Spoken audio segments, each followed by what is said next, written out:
Welcome to Samara.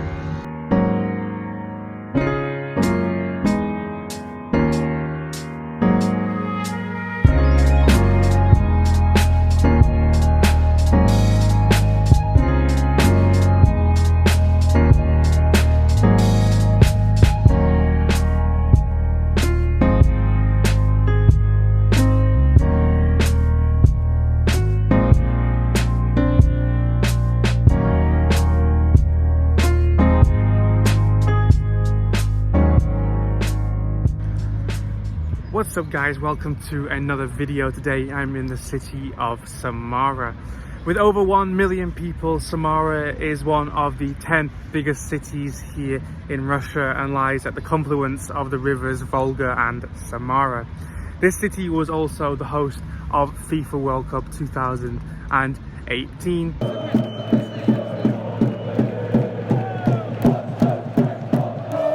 And is one of the fastest growing cities in the Volga region.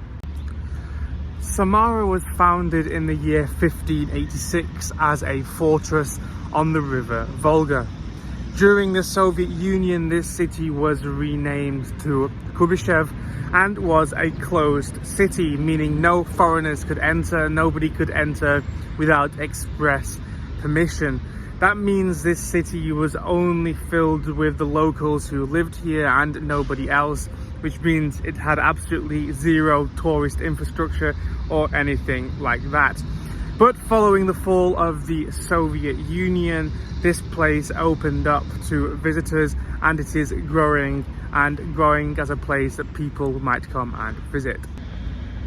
During World War II, during the time when this city was called Kubishev, and during the time this city was closed, Samara became almost the second capital of the USSR.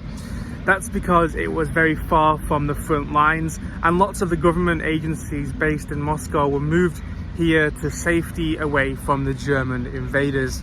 They couldn't move things to Kiev or move things to St. Petersburg because of how close they were to the front lines, and of course they were eventually captured, and therefore lots of things were moved here. As always, we begin the trip of this city next to the statue of Vladimir Lenin. This statue is, however, not in Lenin Square, but in Revolution Square, one of the most important squares and one of the most central squares in this city. Revolution Square was originally called Market Square for obvious reasons, and prior to the revolution it was called Alexi Square, Metropolitan Alexi Square, and had a statue right here, not of Lenin but of Tsar Alexander. Following the revolution, this square was renamed to Revolution Square and Tsar Alexander was brought down off this pedestal and he was replaced by revolutionary leader Vladimir Lenin, who still stands there today. So from this square, we're going to take a look around this city. Let's go.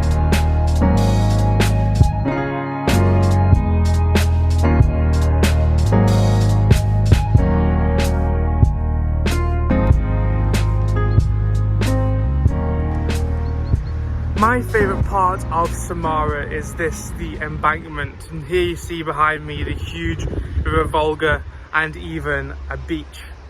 This area here was first developed as an embankment in the 19th century, but there were mills, warehouses, shopping arcades all mixed together. And then in the 1930s it was decided that they should make a nice embankment walkway, so they knocked down lots of the buildings that were here, made a straight line down the river, and now to this day the legacy of that is an incredibly well maintained, beautiful embankment area by the river Volga. This is my favorite part of the city because of what it's like to walk here, the beautiful view over the Volga, and just how nice the walkway is with all its different statues, memorials, different things like that. It's a really nice place to walk.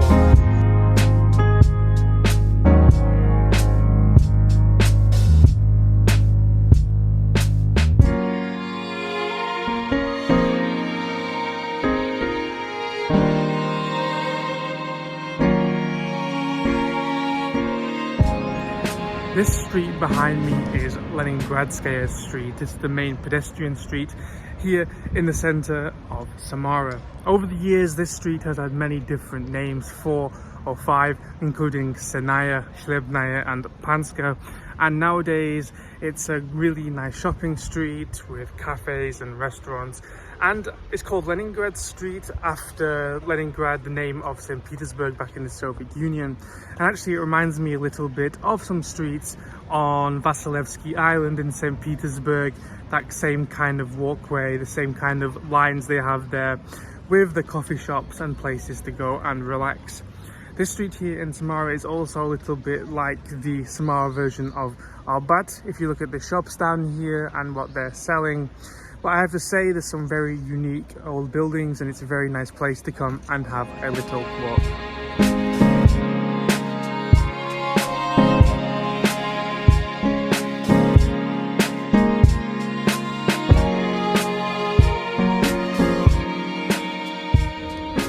Here in the center of Samara is this beautiful brick building, which is a Catholic church. Like many Catholic churches here in Russia, this was built by the Polish community, this one in particular in 1906. In the 1930s, it was plundered after the revolution and sat here in disrepair, not being used until the 1990s, when it was returned back to the local community and is now a normally functioning Catholic parish church. The name is the Sacred Heart of Jesus, and it's very striking because it's quite unusual to see a church like this in Russia, and I think it's well worth a look.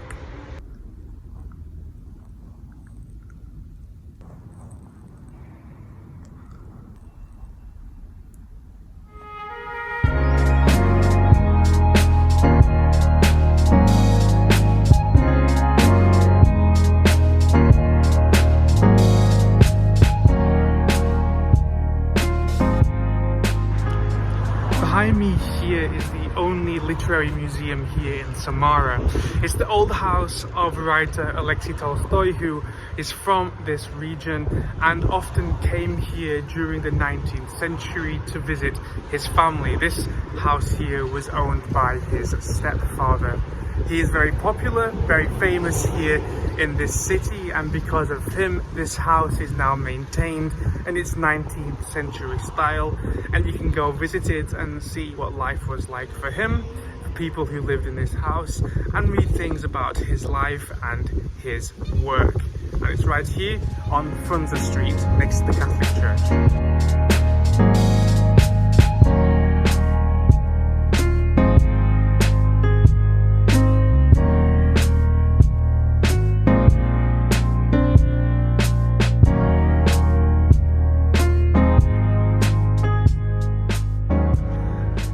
I'm right here in the center of Samara in Kubishev Square.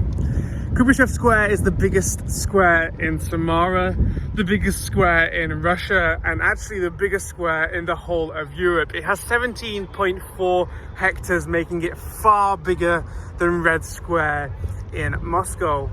In the 1850s in this city, they first decided to have a big square to commemorate the glory of this city, and then they decided in the 1890s to build a church here. That church was built and dedicated to the Tsar Alexander at the time, meaning in the 1930s after the revolution they decided to blow up the church because of its designation to the royal family of Russia.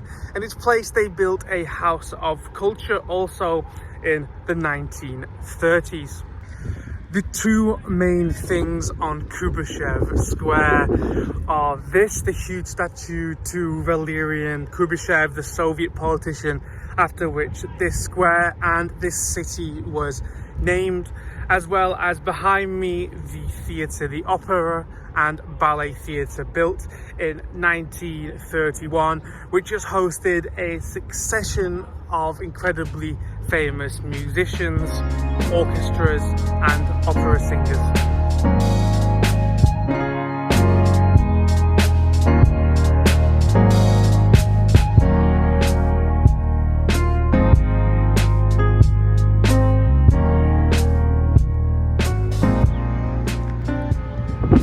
Here in Chapayev Square, we see a statue dedicated to the military leader Vasily Chapayev. This city was once controlled by the Czechs, and in 1918 the Soviets decided to take it back, and Vasily Chapayev led the Soviet army and took Samara back from the Czech army. Because of that, he is a hero in this city, and Chapayev Square is named in his honor, and there's a statue with him right in the middle. The statue was built in St. Petersburg and was just transported all the way here from that city, but there is also a copy of the exact same statue in St. Petersburg today. Also on Chapayev Square is this. It's a drama theatre in the name of Maxim Gorky. This is the oldest theatre here in Samara. You can see written on it, it says 1888, and it's loved by the locals here because of its unique and beautiful design, and they know it actually as the gingerbread house. If you're into theatre and drama and you're in Samara, this is the place to go.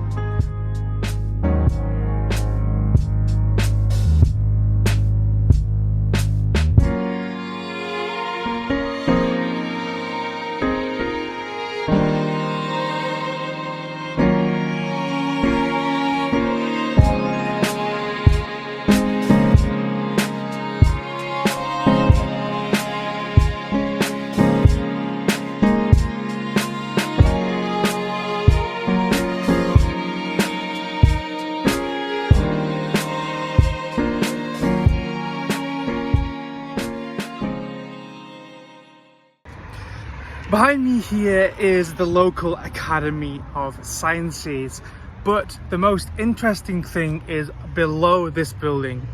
Below this building there is a huge bunker, a shelter which was built by Joseph Stalin when he was leader of the Soviet Union, designed to resist against a nuclear strike. He built these bunkers in many different Russian cities, and they were kept completely secret. And in fact, nobody knew about the bunker underneath this building until the fall of the Soviet Union. Nowadays, the bunker for Stalin is a museum which can be visited with a guided tour. There's a secret entrance to the bunker which is just down the corner right here, and I'm led to believe that it can fit over 600 people. It's built like a metro station, therefore it can fit all the important people in the Soviet Union down there in case of an emergency. It's going to be open in just about 5 minutes, so I'm going to get in the queue around the side. Let's go.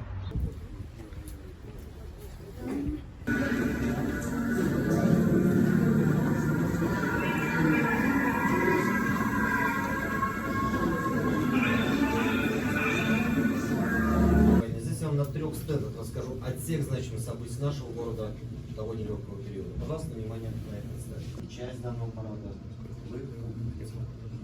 Так, сейчас, граждане, надо нам будет развернуться. Который был сделан для Сталина в годы войны. Они в основном копировали все то, что находится в Кремле. Это чтобы наводить на присущего психологическое давление. То есть приглашенный офицер в разговоре со Сталином, позже, когда он кончался, меняться после каждого заседания. И у них был такой порядок, закон принят, что они могли своего выбрать ни налево, ни направо, а уж тем более вернуться к присущему выступающему председателю. Только смотреть строго в бумагу и списывать со слова выступающего. За ними пристально была охрана Сталина, НКВД, находясь за столом.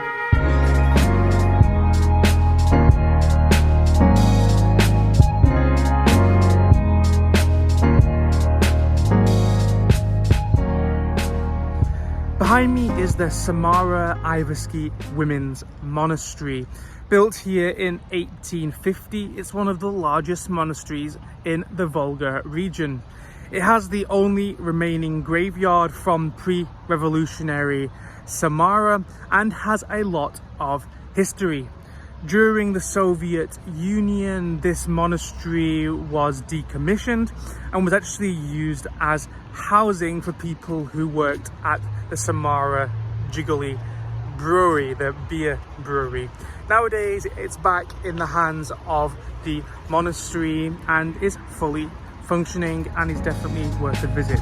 Look how beautiful it is.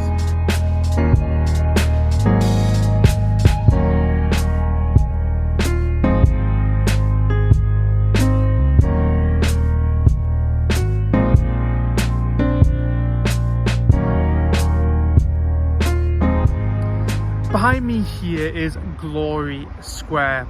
Glory Square is part of a region of the city which contains two other squares, Samara Square and Victory Square, that are all next to each other. This particular square, Glory Square, has a monument to glory, which is in commemoration of all those people from the city of Samara who helped during the Second World War, in particular with the aviation industry. Here you see a man holding two wings, a symbol of the aviation industry which was so important here in this city. As well as this statue, there's also an eternal flame and a bas relief of the motherland.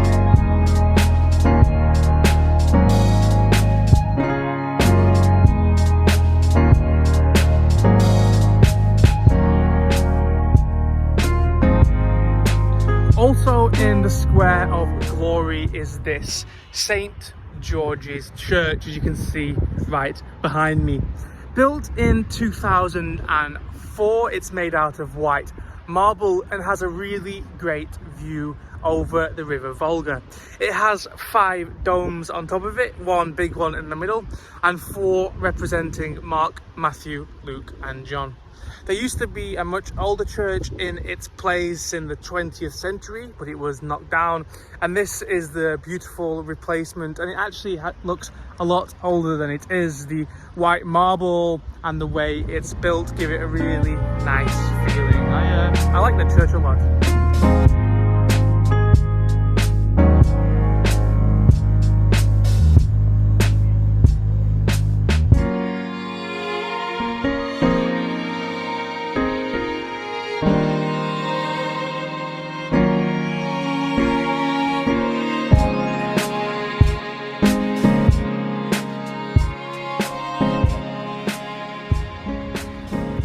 At the end of the last century, in the 1990s, local authorities here in Samara decided to build a church which was going to be one of the biggest, most striking and most spacious churches in the Volga region.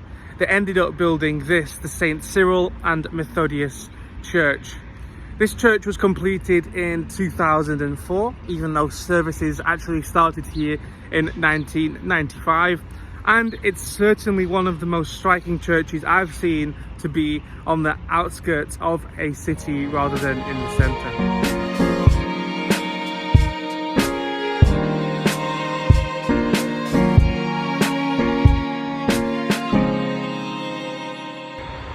I'm standing now outside the most popular museum in Samara, the Samara Space Museum.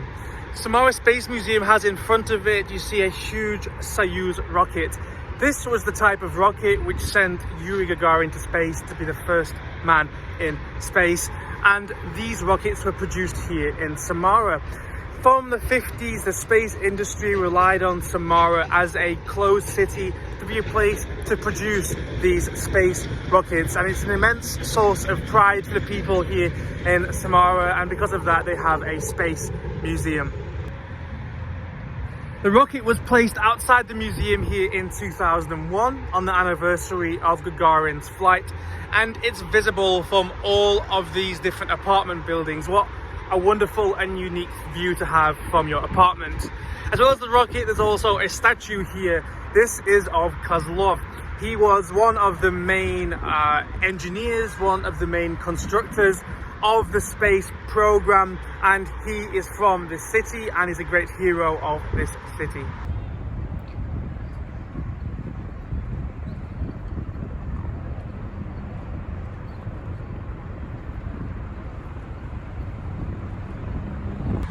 The sun is setting here in Samara, and that means my time in the city is coming to an end. I have a train to another city in a couple hours, so now it's time for me to go have a coffee, relax and get warm. If you enjoyed this video, which I hope you did, I'd really appreciate if you give me a like. And if you're from Samara, you're from Samara region, or you've been here or would like to come here, give me a comment what you think about this video. If you want to see more videos from me about cities all around Russia, or maybe just Moscow or my life in Moscow, give me a subscription. This is my second time here in this city. The first time was during the World Cup, and it's a dramatically different experience to be here with no English fans, no drinking, no partying and no football, and I've really enjoyed looking around this city. So thank you very much for watching this video, and goodbye.